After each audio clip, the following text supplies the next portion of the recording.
gue Sesa, kalian bisa panggil aku Dava.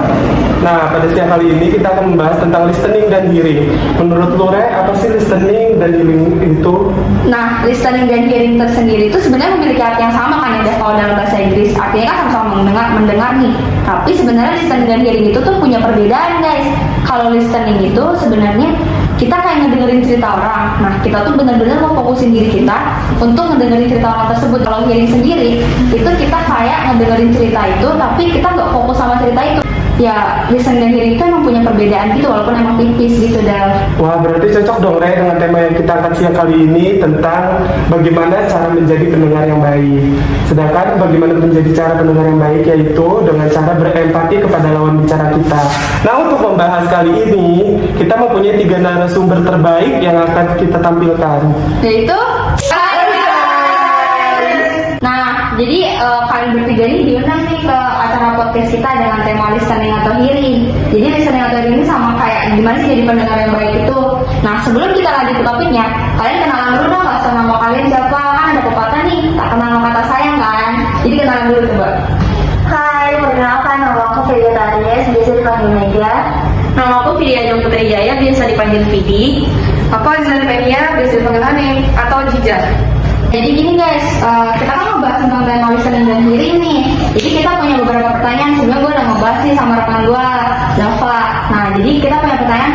Menurut kalian tuh jadi pendengar yang baik itu kayak gimana sih? Kalau dari aku pribadi sih, pendengar yang baik itu ketika kita sebagai pendengar itu mempunyai rasa empati yang tinggi. Jadi waktu kita berbicara kita nih lagi bercerita, dia merasa kayak, wah ini orang yang tepat nih untuk gue cerita gitu. Jadi merasa lebih percaya diri aja. Oh, kalau menurut Vidi gimana? Kalau menurut gue sendiri, jadi pendengar yang baik itu kita harus memberikan respon secukupnya pada saat mereka cerita. Karena kalau misalnya kita diem aja, si pencerita ini kan mungkin dia sebelumnya butuh effort yang lebih untuk memberanikan diri untuk menceritakan masalahnya. Tapi karena kita diam aja, dia jadi ngerasa kalau wah kayaknya gue salah nih cerita sama dia. Jadi kayak kita harus memberikan respon yang cukup kepada pembicaranya. Kalau menurut Dija sendiri gimana? Nah, jadi menurut gue pendengar yang baik itu adalah saat kita mendengarkan orang, tapi tidak hanya dengan menggunakan alat pendengaran, indera pendengaran, tapi juga dengan menggunakan komunikasi nonverbal. Kita menggunakan pemahaman, empati, dan rasa hormat. Terlepas itu kita setuju atau enggak dengan topik yang dibahas, atau kita setuju atau tidak dengan pendapat lawan bicara kita. Yang penting kita pokoknya dengerin aja dulu. Nah, tadi kan kalian udah menjawab pertanyaan mengenai cara pendengar yang baik menurut pemahaman kalian. Menurut lu, Mega, pernah nggak sih lu mendapat kurang respon dari lawan bicara lu? Sebagai bicara yang bercerita kepada orang lain, gue jujur pernah mendapatkan feedback atau respon yang kurang menyenangkan menurut gue.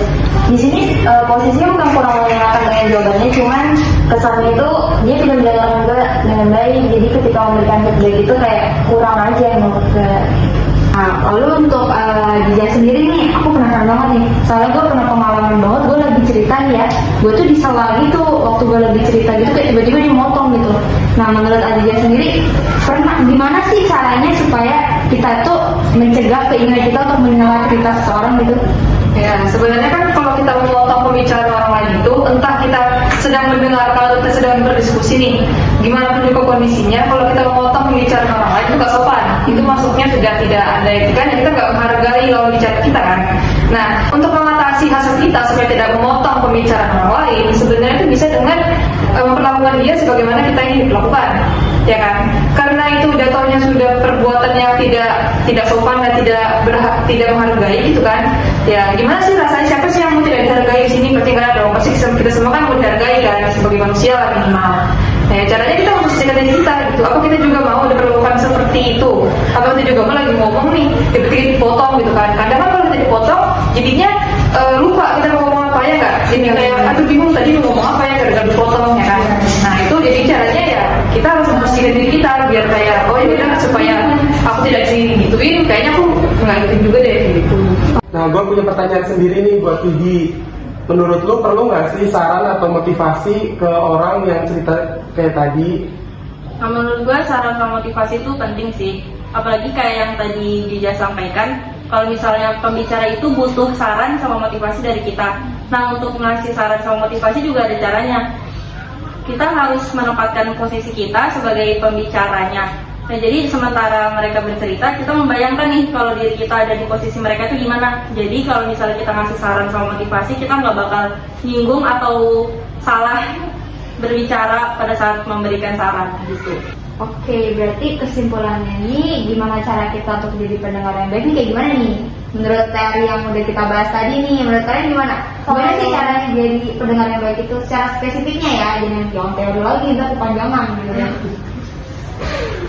Kalau menurut gue pribadi sih gue punya tips sih ini untuk menjadi pendengar yang baik. Cuman kayaknya satu aja cukup kali ya. Kalau dari gue pribadi yang pertama itu adalah menjadi pendengar yang aktif. Gimana tuh menjadi pendengar yang aktif? Nah, jadi ketika misalnya kita udah selesai bercerita nih, kita sebagai pendengar itu kalau bisa itu mengulang apa yang dia ceritakan, mengambil kesimpulan dari seluruh ceritanya. Kayak, oh jadi cerita lo kayak gini kan. Nah jadi itu waktu kita memberikan saran dan motivasi juga itu dapat gitu loh filmnya. Jadi sih kalau misalnya kita tuh dia merasa, oh gue cerita nih berarti dia mendengarkan dengan baik dong, dia menanggapi cerita gue dengan dari awal sampai akhir gitu. Kalau menurut Jija sendiri gimana? Kalau menurut gue kembali lagi ke yang tadi yang gue ngomongin itu, kita harus ada kesepakatan yang di awal, yang kita maunya jadi pendengar aja atau mau dia kasih saran atau mau dihibur kan? Nah terus juga kita usahain untuk nggak motong, untuk tunggu dia selesai ngomong baru kita kasih pertanyaan kah, atau kayak yang tadi Mega bilang menjadi pendengar yang aktif gitu. Ntar misalnya dia bilang gue tinggalin nih sama cowok gue gara-gara beda agama gitu, nanti tuh kita bilang oh jadi lu tinggalin gara-gara beda agama gitu. Jatuhnya kan kita tuh kayak dengerin dia dengan menyimak dengan baik gitu, contohnya kayak gitu. Bisa juga kita menggunakan bahasa tubuh yang positif gitu. Jangan misalnya kita sambil main HP, sambil berberan, sambil malas-malasan, itu kan jadinya kita nggak menghargain gitu. Oh jadi bahasa tubuh juga penting. Iya, dalam penting, dan kita gitu ya. ya biar lawan bicara tuh merasa kayak gue didengar dengan baik nih, gue dihargai di sini gitu. Akhirnya dia bisa jadi tumbuh rasa percaya dia untuk menceritakan semua lebih dalam lagi gitu. Oh, iya. Kalau menurut Vidi sendiri gimana tuh? Unik lagi nih kayaknya nih. Ini kayaknya mengungkapin banyak kata nih kayaknya. Enggak, ya sama aja kayak Mega sama Jija, menurut gue juga sama. Terus lebih ke mendalami peran sih, kayak posisiin kalau kita tuh gimana jadi mereka gitu. Jadi kita benar-benar bisa empati sama apa yang mereka alamin dan yang mereka rasain. Jadi kita nggak salah singgung atau salah respon gitu. Cuman kadang ada nih kan, kayak gue punya temen nih, kayak dia tuh lebih milih untuk mendem semua masalah sendiri gitu. Jadi dia bener-bener gak butuh pendengar gitu. Gimana Tapi sih? itu balik lagi ke orangnya sih. Dia pasti ada saat dimana dia mau cerita, cuman emang dia mau ngumpulin aja dulu waktunya kapan. Dan dia juga sedang mencari orang yang tepat aja sih. Itu bukan dia tidak butuh didengarkan, Iya. bukan dia tidak butuh pendengar, dia belum siap menyampaikan apa yang dia rasakan gitu. Makanya dia masih pendam sendiri tuh. Akan ada saatnya dia ketemu orang yang memang dia percaya, dan memang dia rasa cocok untuk jadi tempat dia pulang, tempat dia curhat, tempat dia cerita. Nah di situ dia bakal keluarin semua masalah yang dia rasain.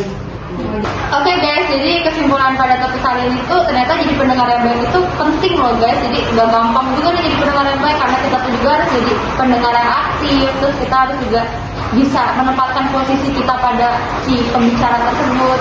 Terus kita juga harus benar-benar bisa tahu posisi kita sebagai pendengar kah atau pemberi saran atau motivasi kah. Jadi kayak emang benar-benar susah sih guys jadi pendengar yang baik itu. Oke, sekian guys dari podcast gua sama temen gue nih. Sampai ketemu lagi di podcast kita selanjutnya. Bye.